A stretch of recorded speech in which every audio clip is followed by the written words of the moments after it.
Барса азбақалары ақта тариф етмеге азырмыз. Студияда мен София Шукурова çalışам. Ақшам шерифлеріңіз хайырлы olsun.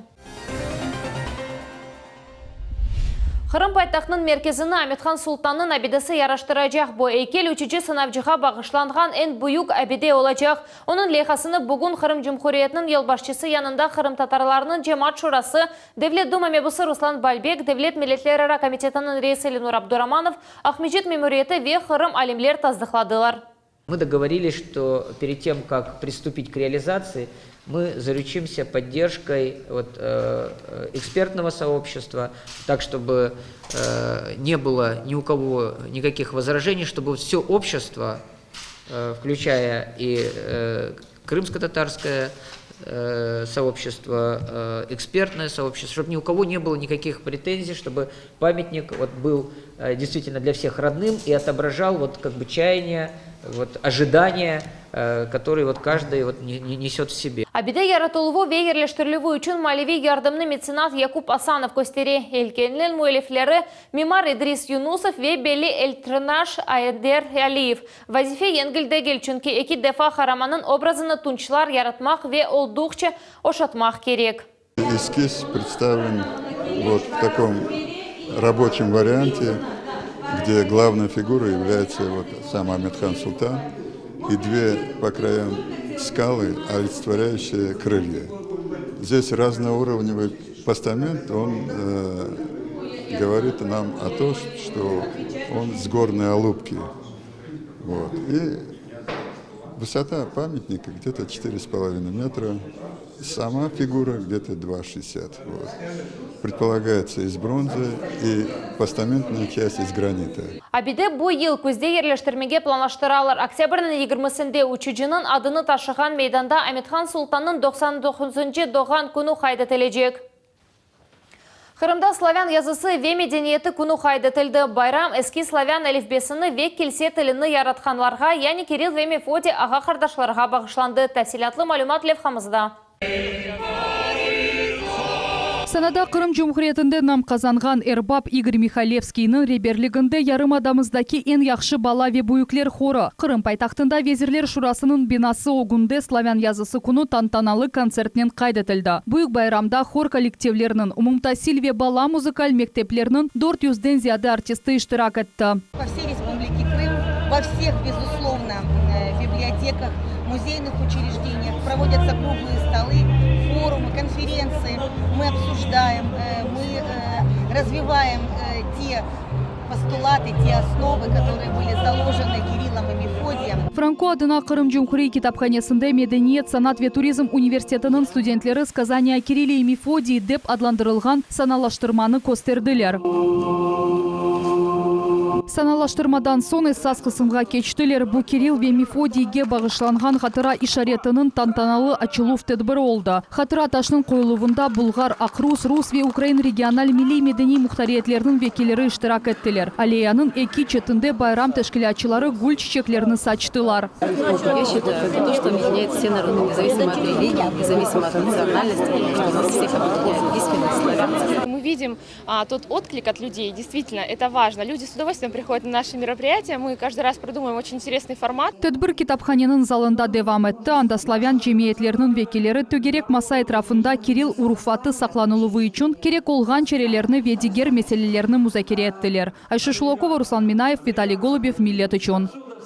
Боғырча қасабасында чөплік сайылған ве айрылған завод пейда олacak. Яна объектінің құрылмасы қарарыны Ахмеджетнің Жемиет Шурасы қабыл етті. Бұны тәшкілятның рейесі Олег Щербаков хабер етті. Комплекс бір елда 150 bin қатты коммуналь қаттыларының қаплап алacak. Бұл есе шерден чыхан чөплікнің бүтін көлемедір. Бұл іш чөплік чықарылуы бойынша төленген параларға, яғни тарифке тәсір етмейжек. Инвесторлар завод шер экологиясына зарар кетірмейжегінде емендер. Ондан да башқа қасаба сәкенлері үшін 250 іш ері açılacak. 3 года назад было подписано соглашение инвестиционное по строительству мусоросортировочного завода. Есть закон, который с 1 января предусматривает о необходимости сортировки, и мы должны соблюдать деятельность законодательства Российской Федерации. Протокольное решение у нас записано около 8 пунктов, и самая главная цель, которую мы сегодня жители высказывали, о том, что это создание рабочих мест, о том, что это необходимость экологическая и все те преимущества, которые дает это предприятие у нас в республике. Ахмеджит районында Мазынка көйіне кеткен әрекет схемасы денештірілді. Мескен ерге кіріш ве чықыш үшін вақтынша ел бойынша әрекет açıldı. Bu haqda Қырымдаки ват құруcılığı idarəsinin матбуат катибі Григорий Назаров хабар etdi. O bu trasa құруcılığı себебінден yapılған çaresi деп anlattı. Evvelері Мазынка көйінде bir yolnen kireleydi, çıkmak için ise başka yol бар еді. Şimdi әрекет vaqtınca 500 metrlik yolға keçirildi. Onu tamam bu maqsadnen құрдылар. Yana әрекет схемасы нақлиет үшін хaflı olған алларда қачырмаға ярдым етecek. O edepçilarga kerekli көрінішіні ve açacak. Bundan da gayrı құрылған 500 metrlik yol kısmında sızıklar бар ve yol işaretleri yerleştirildi. Kırım'da 3 yıldan beri yıl geçirilgen turizm ve kurort sahasında признание года adlı leyhanın neticeleri çıkarıldı. Ahmedjit'te galipler mükafatlanışı geçti. 20 nominatsiya ve bir tane maxsus yer. Turistik Oscarlarının sahipleri kim alğana aqta muhbirimiz Ayşe Шулакова были. Kırmızı kilim, dülber anterler kiygen kadınlar, kostümler kiygen kişiler. Böyle tantanалы muhitte признание года adlı yıl geçirilgen leyhanın galiplerini karşılaylar. Sanatoriya, otel, restoran, aşhane, pляжларının ve turizm hadimleri nominantlar arasında en güzellerini seçmek gerek еді. Ekspert şurasının o günde kıyın vazife turaydı. Ваши аплодисменты. Лучший врач санаторно-курортной сферы Валентина Филипповна Максименко. Valentina Maksimenko 45 yıldan beri adamlarını tedaviley. Ozenat boyunca ekim. Şimdi kurort sahasında çalışam. Kadın şifahane kurort sahasının en güzel ekim nominatsiyasından gayrı kıymetli bakşışlar da kazandı. Для меня существует только одна единственная цель и одна единственная задача. Чтобы все были здоровы, чтобы были все счастливы. Я просто неимоверно сегодня рада, потому что это действительно удивительная награда. Симферополь халқара ава лиманы ise maxsus nominatsiyaga nail oldu. Kırım'ın ava kapıları Rusiyanın cenubundaki en büyüklerden biridir. O yolcular akımına göre memleketimizin 10 ava limanı cedveline kiriyor. Her yıl Kırım'ın ava limanı 5 milyondan ziyade yolcunu kabul etti. Я хочу выразить благодарность представителям туристической отрасли, туристической индустрии за наше плотное, качественное, хорошее взаимодействие.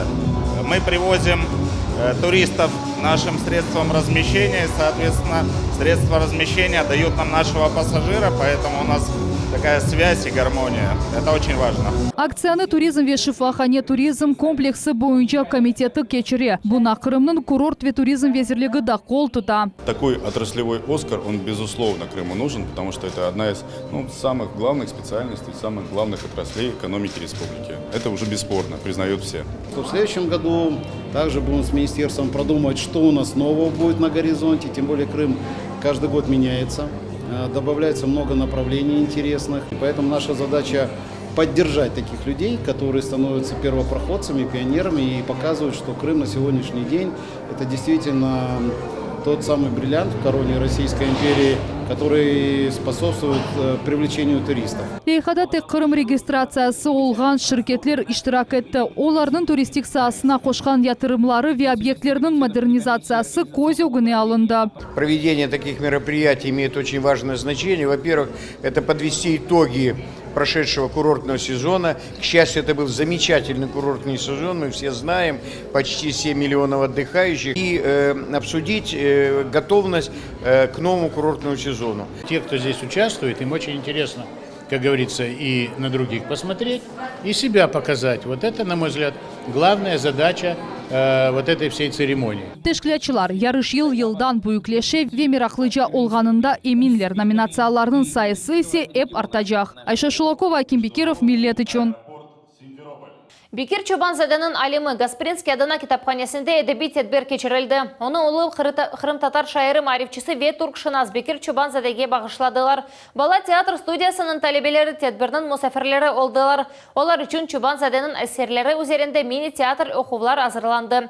Тешкелечілер шайырның ижады ве яшайышы ақтада тариф еттілер. Бекир Чубанзаде ақтаманы спектакль парчаны Қырымда нам қазанған медени әрбабы Эльмар Аблаев ижра етті. Бекир Чубанзадеге bağışlanan tedbirlerini endi kaç yıldan beri biz onu geçiremiz. Başta okular edi, şimdi de bile oku ama formatı açık başkaca. Bugün bizim belli hocamız, belli insanımız Şevket Hoca Yunusov balalar için studiya, tiyatr studiya balalar için çünkü onlar tiyatr koyarlar, onlar da Bekir Çubanzade'nin hayatını, icadını öğrenirler. Чубанзаде Қырым-татар халқының ғұрыры дүния seviyesinde belli olған бірінші алимдір. O туфған тілімізні яны мевзулар, ғайелер ве беди ұсуллармен зергелештірді. Чубанзаденің фаалеті Түркия халқларының тарихында уникаль әздеседір. Чубанзадені біз бүгін büyük алим тілшіназ, edebiyatшыназ, халқының тәсілі көтерілмесі үшін büyük есе қошқан бір инсан olarak білеміз. Bugün onu bütün Türkiye dünya kaydetmek gerek, kaydedemeken acep. Olmasam bu insan cümleden Azerbaycan, Uzbekistan ilimini bu ocaklar, cumhuriyetlerinin tahsilini kötergen, onların filologiyasını büyük ise koşkanlardan birisidir. İşte bugün bizim vazifemiz. Yalnız Kırım'da veya şu kütüphane gibi bir ocakta onu anmayıp, Türkiye dünyaya kene böyle bir insan var olğanı hatırlatmak, onun bize kaldırgan mirasını öğrenmek ve öğrenmek. Kırım'da yaşayan Ermeniler iki bayramını kaydettiler. Onlarının Tuvgan Aykavan kasabasında 25 yaşını doldurdu. Yerli cemiyetlileri ise 30'ga kırdı. Onlar hepsi tarihi yerde toplandılar. Teşkilatçılar musafirler için konser programmasını aş pişiriv boyunca master-klaslar ve sport yarışlarını hazırladılar. Bayramımızı Bukhmerbiz Naciye İsayeva ziyaret etti. Bugün Aykavan kasabası vakalar merkezinde Oğuz'un 25 yılını kaydettim. Mında çeşit mevzu meydanları olgan festival şerçigi peyda oldu. Milli icat ustaları ve ressamlarının sergisinde Ermeni halkının zengin medeniyeti takdim edildi. Milli aşlar yarmılıkka özgünlük koştu. Вот это национальная гатва. Типа печенье с начинкой, она называется гатха, армянский. Вот этот колор гатха.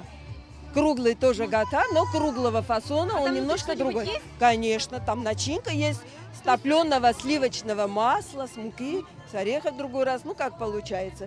Вот это и это, они разные гата, но название такое. Futbol yarışı bayramının esas vakasına çevrildi. İştirakçiler yaşlarına göre iki grupaga bölündüler. Oyun kızgın ve dubaralı oldu. Maçının neticelerinin nasıl olacağını evvelden aytmakның çaresi yok idi.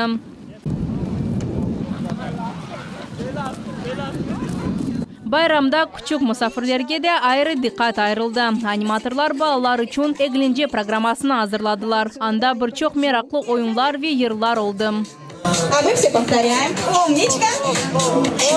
Çok yıllar devamında Ermenilerinin sayısı az idi. Endi ise aile artıp başladı. Tek Aykavan kasabasından 1000'den ziyade Ermeni yaşay. Поселок Айкаван – это значимый проект не только для армян Крыма, но и для всех крымчан. Очень приятно, что этот поселок становится с каждым днем лучше и лучше. Ну и мы сами видим, сегодня и дорога, асфальт появился очень хороший, газификация поселка идет. И, конечно же, важно, что сегодня здесь собралось столько много людей, несмотря на то, что погода не очень хорошая, но настроение прекрасное. 5 yıl evvelsi Kırım'da Ermenilerinin milli medeni muhtariyeti teşkil olundu. Cumhuriyette onların inkişafı için her şey yapıla. У нас здесь и русские, и армяне, и татары крымские, и другие национальности, болгары, греки, армяне. Стараемся со своей стороны, со стороны органов государственной власти содействовать таким мероприятиям, потому что они целиком и полностью направлены на взаимопонимание и общение между народами Крыма. Ярыш тек спорт сahasында кечмеді. Қасабаның мерkezінде кебаб пішірген ұсталар өз күчлерін сынадылар. Анда en білгілі кебапчылар иштирак етті. Эркез мұсафирлерінің яны рецептлерінен шашыртмаға тырышты. Ашчылар меракланған инсанларға өз сырларын ачтылар. Вы не первый год готовите, да? В чем секрет приготовления? Что для этого надо? Настроение хорошее или есть все же какое-то... Вы знаете, вы сами уже ответили на свой вопрос. Безусловно, все, что делаешь, обязательно надо частицу души вложить туда, с настроением, обязательно и с осознанием того, что вот видите, сколько народа ждешь пробовать вот это вкусное блюдо. Поэтому и оно получается так. Хочешь, не хочешь, получать. И настроение туда вкладывается, и вкладывается частица души. И все получается как положено. Праздничное настроение чуть-чуть приправляем. Аш пішірілів бойынша мастер-класслар софралар донатылуына кечті. Наджей Исаева, Герай Абдулаев, Милет үшін. Казан Кремлі оның территориясында насыл музейлер ерлеші. Қырымға ошаған тарафлары бармы? Кул Шариф Джума жемесінің құржылығына не қадар пара масраф етілді? Бұл суалерге жевапларны Қазанда бізім телевизион тақымымыз араштырды. Жеминон бинасы бияз мермернен қапланған. Күн батқан вақытта есе Бемперин кәне бояна. Жеминон 4 минаресі баруларының yüksеклігі елесе 2 метр. Кул Шарифнан баш қолесі ачықмавы тоз теме шур Қазан шапкесі шекілінде яратылған. Тамам буренг бинаға айрым елитус ве узгунлек бере. Қазан Кремльнің территориясындаки тарихи жами 1552 сенесінің октябрь айында Қазанға Иван Грозныйның ордулары ұжым еткенде веран етілген ада. Ибадетхане ғайрыдан 1996 сенесі құрылы башланды. О Қазан ханлығының пайтақтында Евсаневичух минарелі жаминын тымсали олдауындан да башқа жами 16 ғасырда Орта Павол жерде дени мари велимлер инкишафның меркезі еді. 2005 сенесі мұқадес ер тантыналы шекілде açılды. Тамам бұл елі Қазан шерінің 1000 елығы қайдатыледі. Мечеть имеет 8 минаретов. 2 больших минарета, 2 малых минарета и 2 еще небольших минарета над входом. Купол мечети выполнен в форме шапки казанских ханов, которая была вывезена войсками Ивана Грозного в качестве трофея. Сейчас она хранится в оружейной палате Московского Кремля. Жума жеме огындегі мейданда 10 бин адам ерлеше біле. Жемінің ішінде есе 1,5 бин инсан ибадетіні қыла біле. Мерақлысы шында ки Кул Шариф эсасен садақа параларға тікленілді. 400 миллионға яқын рублені оз бойнуна 40 бин дензияде адам вет ешкілет алды. Олар епсі Татарстанның бұйық мұсылман ибадетханиясының құру жылғына оз есесіні қоштылар. Енді оларының адлары бинада сақлы китапқа кірсетілді. 2015 сенесінден бірлі жәмеде геже күндіз Коран оқыла. Хафизлер бір-бірінің еріне туралар. Туристлерінің көзіне еңевеля жәменің қойымжы моделі түше. Окумештен ве ярықы метлі ташлардан ясалған. Оны Татарстанның шымдығы президенті Рустам Миниханов бақшыш етті. В всем мире мусульмане стремятся посетить главную мечеть, которая находится в городе Мекка, Каабу. Изображение с этой мечетью можно увидеть на мозаичных панно, также в холле мечети. Панно так и называется Мекка. И если там в 577 году пророку Мухаммеду впервые было передано откровение от пророка Джибраила, то здесь, на территории Поволжья, ислам был принят в 922 году, в X веке. И, собственно, отсюда началось распространение ислама на территории Поволжья. Жаминан içinde экскурсиялар için екі балкон бар. Намаз қылмақ için елнен тікілген 700 намазлықны есе Иран әкіметі бағышлады. Ренкле хрусталя везе Чехияда ясалған намаз залының диварлары ачық түсте мермернен қапланған. Құббе тобынде Құрандан язылар ве Аллахның 99 ады ерлеше. Жума күні бұл ерде 1,5 бинге же адам намаз қыла. Познакомить и тех, кто приезжает в Казань, в основном туристов, да, из регионов России, из-за рубежа, официальные делегации, познакомить с исламом, с миролюбивым, просвещенным исламом, который существовал и продолжает существовать в России. Жаминан цоколь қатында Русияда екені олған ислам дені мединеті ве Поволжьеде исламның дарқатылу в тарихы музейе ерлеше.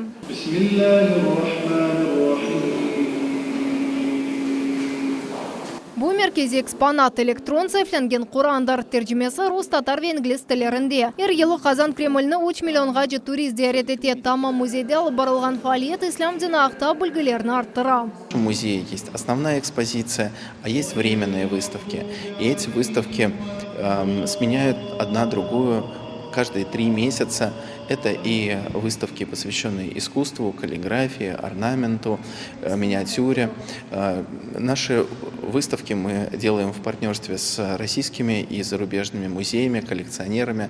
Так у нас были выставки каллиграфии мастеров из Пакистана, Саудовской Аравии, Турции, Ирана. Музейде Казан каллиграфистлерінің ішлері сақланыла. Шымды возрождение традиции серлевалы сергі кече. Экспонатларының борынде мөйлі фолутурк марифчысы Исмаил Гаспринскийге мураджат ете.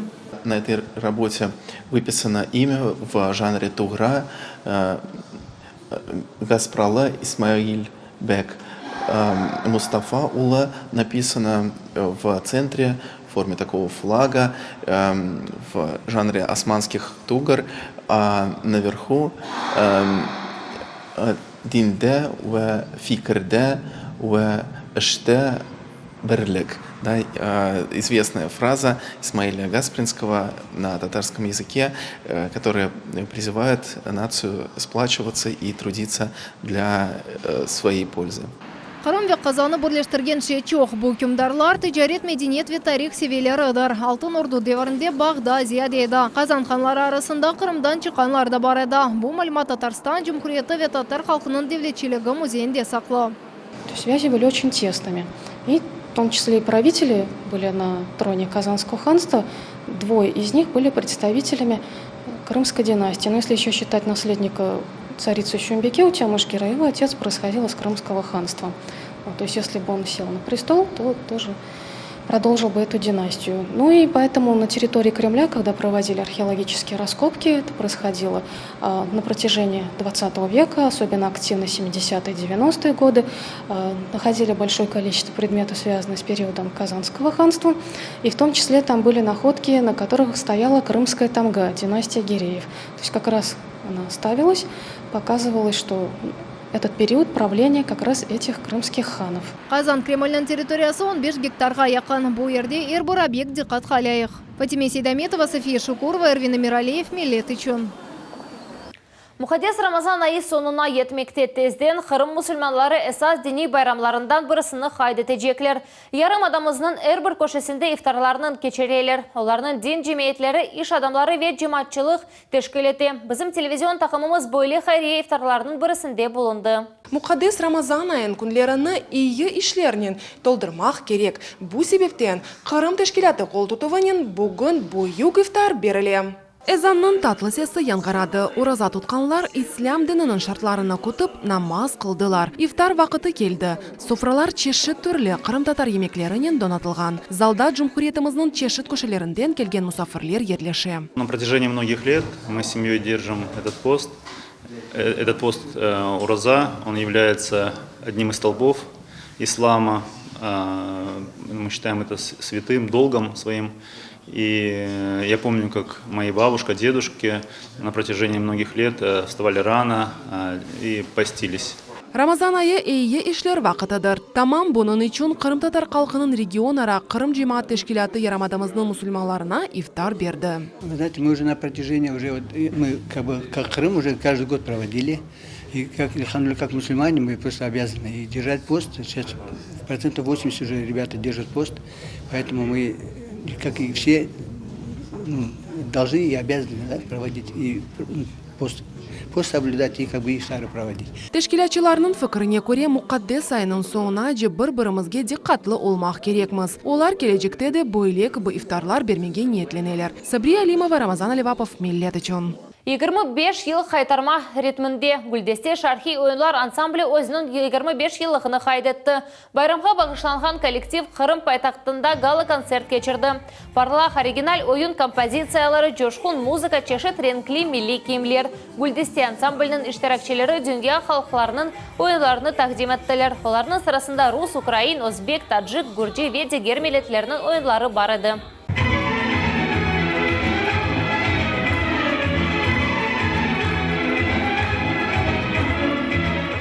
Концерт программасыны яш Қырымлы ержелар яраштырды. Хатырлатамыз, Гүлдесте 1994 сенесі яратылған еді. Оның темел қойычысы Веребері Таджикистанда нам қазанған артист, Қырымда нам қазанған медениет хадимы Эльзара Асановадыр. Бүгінге бұл эпісі хаберлер Милет телеканалдан айырылмаңыз, қайырлы ақшамлар.